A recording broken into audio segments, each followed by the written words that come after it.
kanilang pagharap sa pagdinig ng Senado kanina, nagturuan ang mga pulis ng Anti-Illegal Drugs Group kung sino ang dapat masisi sa pagdukot at pagpatay sa Koreanong businessman na si Ji Ik-ju.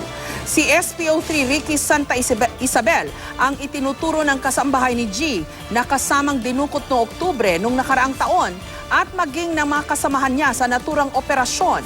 Pero si Santa Isabel, iginiit na si Superintendent Rafael Dumlao ang siyang nag-utos sa kanya na patayin si G at ang kanyang kasambahay. Itinanggi naman ito ni Dumlao. Live mula sa Pasay City, may report si Jam Sisante. Jam? Yes, Jessica, nakatutok nga sa dalawang pulis ng PNP Anti-Illegal Drugs Group ang investigasyon sa pagkidnap at pagpatay sa South Korean businessman na si Ji Ik-ju noong October 18. Pero kapwa nila tinanggi ang mga akusasyon at tinutulan nila ang isa't isa bilang nasa likod ng krimen. Nagharap-harap sa Senado ang nagtuturoang suspect na sina SPO3 Ricky Santa Isabel at Superintendent Rafael Dumlao na parehong naka-assign sa PNP Anti-Illegal Drugs Group o AIDG. Nakaharap nila ang misis ng biktimang si Ji Ik-ju at ang kasambahay na kasamang dinukot na si Marisa Dawis Morquicho. Sabi ni Morquicho, nakilala niya si SPO3 Santa Isabel nang mapanood ito sa TV matapos na niya magbigay ng salaysay sa pulis. May nakita po akong lalaki na nagbubukas po ng drawer dun sa sala. Tapos po, nagtanong po ako. Sabi ko, bakit po? Ano po yung hinahanap nyo? Bakit nandito kayo sa loob? Sabi niya po, mga pulis daw po sila. Pulis daw po siya. May hinahanap silang shabu. So, nung una nilang pagpasok, ang sabi nila, naghahanap sila ng shabu. Opo.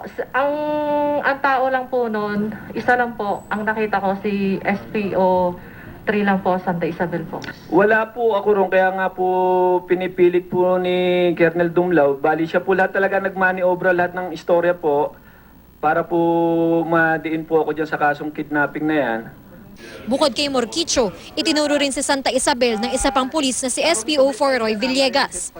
Sa salaysay ni Villegas, sinabi niyang kasama siya ng i-surveillance, dukutin at patayin daw sa sakal ni Santa Isabel si G sa loob ng Campo Crame. Nakalog din sa gwardiya ng Friendship Plaza Subdivision na ilang beses nagpabalik-balik ang Hilux na may plate number AAX 4655 na pag-aari ng asawa ni Santa Isabel. Kita rin daw sa CCTV na ito na nagwi-withdraw si Santa Isabel mula sa ATM account ni G. Yung plate number ko po, ginaya po, kambal plaka po ang ginawa po nila. So sinasabi mo yon, mukhang may ibang meron... Opo. Gusto lang nila talagang pamuka na talagang pumapasok po ako ron. Lahat po nung video pinapakita po nila, wala po yung sarili ko dyan. Pero sabi ni Santa Isabel, ang boss niyang si Superintendent Rafael Dumlao ang nasa likod ng krimen. Si Dumlao raw ang nakita niyang kasama ng biktima gabi na October 18 nang ipatawag daw siya nito sa Camp Crame. Inutusan daw siya ni Dumlao na patayin si Morquicho pero pinakawalan raw niya ito. Buhay pa raw si G nang unang makita niya. Pinapunta niya po ako doon sa grandstand dahil doon po nakapark yung sasakyan po nila.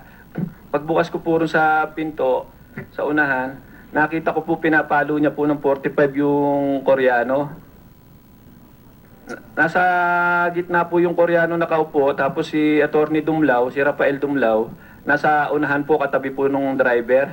Tapos yung katulong po, yung biktima po, katabi niya naman po.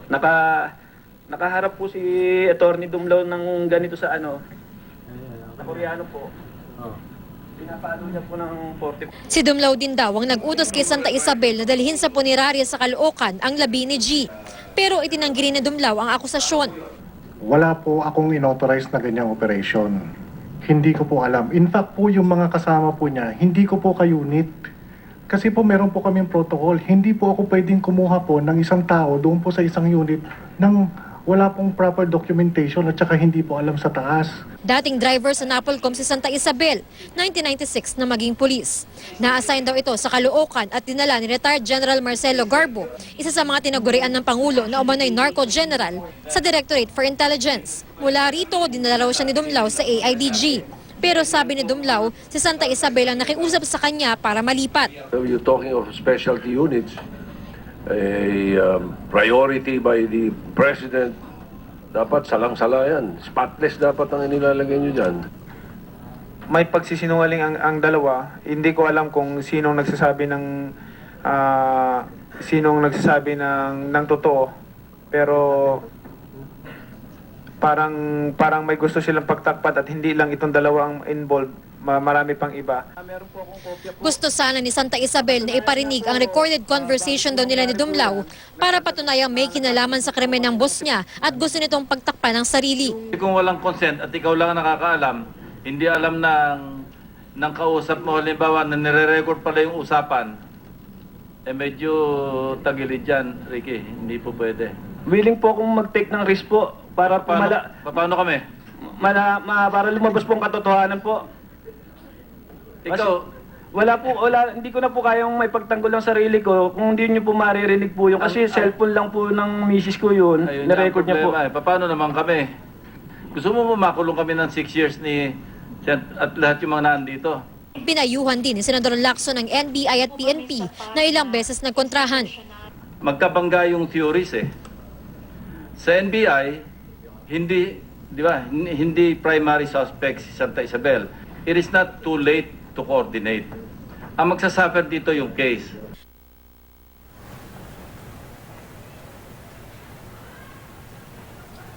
Jessica, ipapatawag daw ang isa pang pulis na suspect na si SPO4 Villegas sa susunod na pagdinig ng Senado sa February 2. Jessica. Jam, kung ganyan na he said, o kumbaga nagkokontrahan yung dalawang suspect, no, na sinasabi, hindi ako, siya. Sabi naman ng isa, siya. Paano kaya ito? Where do things stand dito sa Senate hearing? Yes, Jessica, sa ngayon kasi, medyo mas marami yung ebidensya na laban doon kay SPO3 Ricky Santa Isabel. So, kumbaga, medyo mas dinidikdik siya ng mga senador kanina dahil nga he was positively identified by 3 witnesses, tapos meron pang logbook doon sa subdivision. So, mas dinidikdik siya.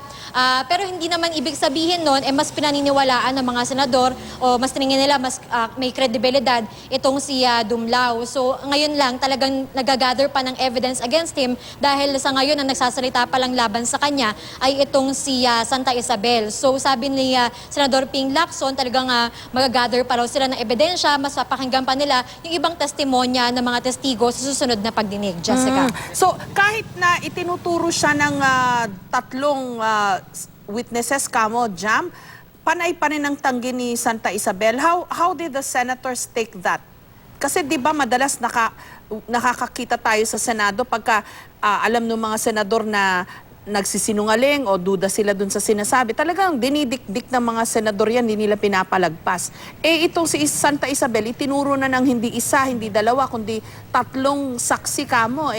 Panay pa rin ang bulalas ng kanyang pahayag. Paano ba yon?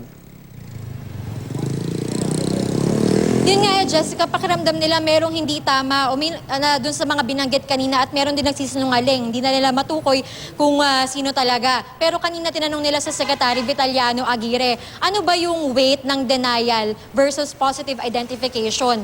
Mas mabigat ba kung yung isang akusado dinedenay niya kung maraming nagtetestigo laban sa kanya? Sinabi ni DOJ Secretary Aguirre na generally yung positive identification talagang mas binibigyang halaga kumpara doon sa denial. So ngayon talagang medyo nadidikdik itong si Santa Isabel and kailangan talaga niya magharap ng mas matinding ebidensya if he wants to prove na hindi talaga siya yung nasa likod nitong krimen. Jessica. In the meantime, may mga disturbing lang na lumabas sa Senate hearing, Jam, no? Yung una, nung tinanong ni Senator Risa Ontiveros si Santa Isabel and yung other witnesses na parang lumalabas, itong si Santa Isabel is a subordinate, may mas mataas sa kanya, pero nagawa niyang utusan yung kanyang superior na, hoy, halika, meron tayong operasyon. Pwede ba yun? Yung mga ganong pangyayari, paano pinapaliwanag yun ng PNP?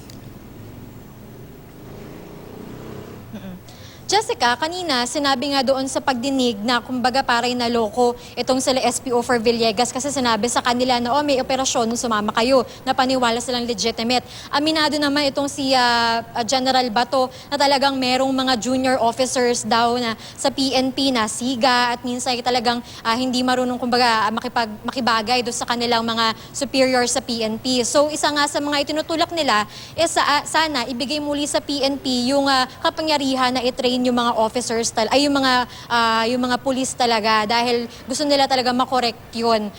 Gusto nila malagay sa batas na yung PNP mismo as an institution will handle the training of police para maturuan talaga nila daw ng dapat tinatamang asal at tamang kilos daw. Jessica. Disturbing din na an SPO3 can conduct an operation like this na yun din ang hindi pinapaniwalaan ng iba kung talaga bang the buck stops with an SPO3 in this operation, di ba? Kasi ang tanong na marami, siya lang ba? Wala bang ibang nag-utos sa kanya? Siya na nga ba an SPO3? Siya na rin yung mastermind in this kind of an operation? Yun nga, Jessica, yun din yung defense ni Santa Isabel. Sinasabi niya, paano niya magagawa ito? SPO3 lang naman siya. Ang sinasabi niya, sumusunod lang talaga siya ng utos mula doon sa nakakataas. So yun yung marami pa talagang kailangang tahiin, marami pang hinihintay yung mga senador na lumabas na ebidensya at inaasahan nila na pagkahumarap na si SPO for Villegas na sinasabi na loko lang siya nitong si Santa Isabel, mas maliliwanagan na yung issue. Humihingi din pala yung Jessica, humihingi din ng Senado ng kopya, kumbaga ng records ng telepono, phone calls ng mga involved na police officials para ma-verify din nila kung nakipag-usap ba itong si Santa Isabel kay Dumlao habang ginagawa yung kidnapping doon sa South Korean businessman. So, meron ding kinokolekta kumbaga na ebidensya, hard evidence para makita kung sino yung nagsasabi ng totoo. Jessica. Maraming salamat sa iyo, Jam Sisante.